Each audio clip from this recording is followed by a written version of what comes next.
नमस्कार दोस्तों, जय श्री कृष्णा, जय श्री महाकाल। आज मैं फिर आपके बीच आ चुका हूँ। हम चैप्टर 3 या अध्याय 3 पढ़ रहे थे, जिसका नाम था दो चर वाले रैखिक समीकरण। इससे पहली वाली क्लास में हमने ग्राफी विधि आपको बताई थी, एक एग्जाम्पल बताया था, उसके आगे का पार्ट लेके आते हैं। अब आ रहा है अपने पास प्रतिस्थापन विधि। प्रतिस्थापन विधि के अपन सॉल्व करते हैं। Question number 1 3.2, question number 1, x plus y equal 14 और x minus y equal 4। x plus y बराबर 14 दिया है और x माइनस वाई भी अपने को 4 दिया है। अपने को प्रतिस्थापन विधि से हल करना है। देखते हैं इसको। x प्लस समीकरण नंबर 1 से हमको दो इक्वेशन या दो समीकरण दिए। समीकरण 1 से x प्लस वाई बराबर 14, प्लस का y हो जाएगा बच्चों का, हो जाएगा माइनस का, तो 14 माइनस वाई। समीकरण नंबर 3, समीकरण एक ली आई 3, अब बची अपने पास 2। x का मान 2 में रखते हैं। x का मान 2 में रखने पर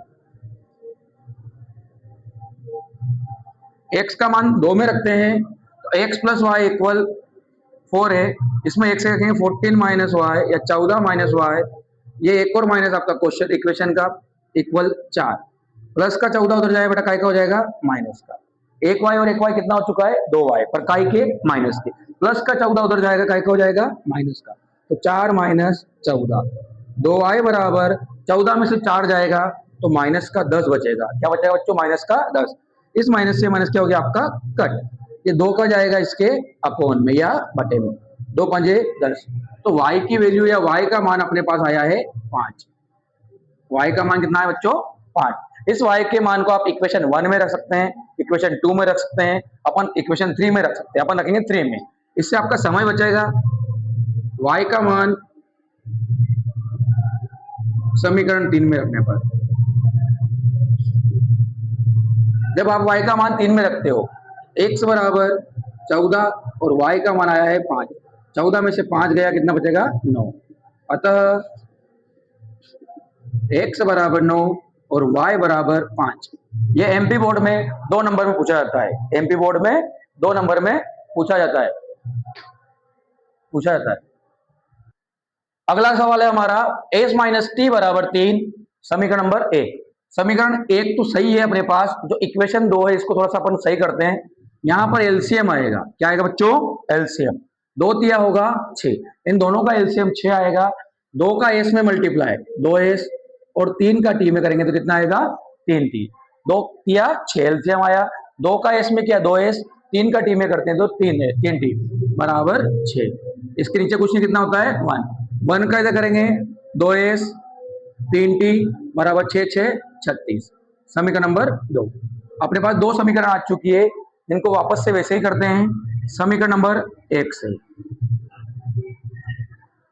समीकरण 1, as माइनस टी बराबर 3, माइनस का टी उधर जाएगा, क्या हो जाएगा बच्चों, प्लस का, तो 3 प्लस टी।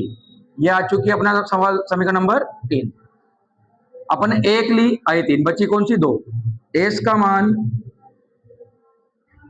मान समीकरण 2 में रखने पर, एस का मान क्या में रखेंगे बच्चों, अपन समीकरण नंबर 2 में। अपना एस क्या है, उससे पहले 2 रखा हुआ है, 2 ऐसा कैसे ही।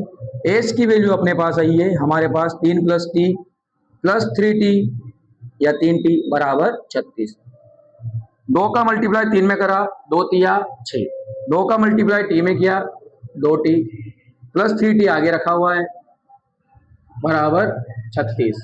प्लस का 6 बच्चों का हो जाएगा माइनस का, 2 और 3 कितना होता है 5t, 36 माइनस 6, 5t बराबर 30, तो t बराबर 30 बटा 5, 5 छंग 30। t का मान कितना है बच्चों 6, t का मान कितना आया 6। इस t के मान को हम समीकरण 1 में भी रख सकते हैं, 2 में भी रख सकते हैं, पर 3 में रखना है। 3 में रखने से आपका समय बहुत ज्यादा बचेगा। t का मान 3 में रखने पर, समीकरण 3 में जब t का मान रखा जाएगा तो हमें s की वैल्यू प्राप्त होगी। तो t बराबर s बराबर 3 प्लस और t की वैल्यू है अपने पास 6, 6 और 3 कितना होता है बच्चों हमारा 9, तो s बराबर 9 और t बराबर हमें प्राप्त हुआ है 6। आईएमपी बोर्ड की दृष्टि से मोस्ट आईएमपी क्वेश्चन, आप करेंगे मुझे आशा है, और अच्छे से इसको परीक्षा में सॉल्व करके आएंगे। अगला क्वेश्चन, तीसरा क्वेश्चन, सवाल नंबर 3, प्रश्न नंबर 1 का। यहां पर दो समीकरण दी गई है, इनको सोल्व करना है, प्रतिस्थापन विधि से करते हैं। तो समीकरण 1 से, समीकरण 1 अपने को बताता है कि 3x minus y equal 3, minus का y उधर जाएगा, क्या हो जाएगा, प्लस का। x की वैल्यू हमें प्राप्त हुई 3 प्लस वाई बटा 3, 3 प्लस वाई बटा 3, समीकरण नंबर 3। हमने समीकरण 1 लिया, 3 आया। आगे चलते हैं, x का मान 2 में रखते हैं।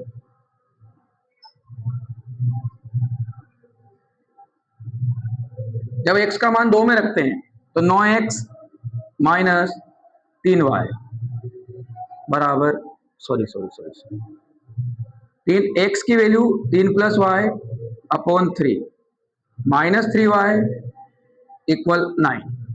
9 ऐसा का ऐसा ही, x का जो मान आया अपने पास 3 प्लस वाई बटा 3 ऐसा का ऐसा ही, माइनस 3y बराबर 9। 3 से कटा, 3 तिया 9, 3 का अंडर गुणा करना है, 3 तिया 9, 3 का y में करोगे 3y माइनस 3y बराबर 9, 3y प्लस का और 3y का है माइनस का। तो हमें यहाँ 9 बराबर 9 प्राप्त हुआ। 9 बराबर क्या हुआ, 9 प्राप्त। अतः अनंत अनेक हल होंगे, अतः अनंत अनेक हल होंगे। यहां पर x की वैल्यू भी नहीं निकाल सकते हैं अपन, y की भी नहीं, पॉसिबल ही नहीं है। ठीक है, ये प्रश्न परीक्षा में पूछा नहीं गया है ना, फिर भी हम कोशिश करेंगे। ठीक है बेटा, अगला क्वेश्चन अगली क्लास में करते हैं। ठीक है, जय श्री महाकाल।